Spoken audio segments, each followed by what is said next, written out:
阿龙小书店，各位线顶的听众朋友，大家平安，大家好，欢迎收听做工仔人 Podcast， 真欢喜佮和各位伫空中再相会。今日咱要跟阿龙节目内底有讲到一块词，来和各位朋友做伙做参考、做研究。今日咱要来小解“上”这个动词，这字“上”咱定着真事常咧用，意思嘛真济。这边咱专门甲整理出来，分享予大家做参考。头起先，伫咱故事内底讲的上船，就是爬起你船顶的意思。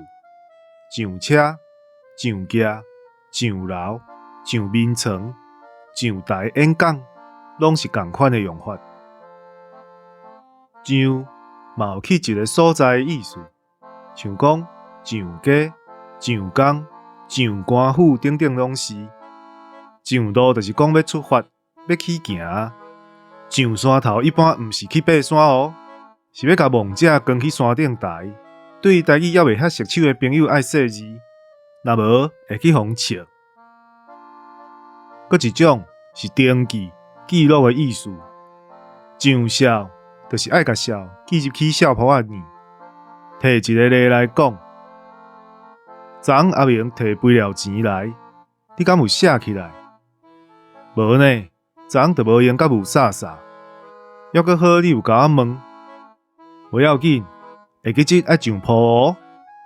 同款的用法，阁有上纸、上册、上清，就是超过1,000。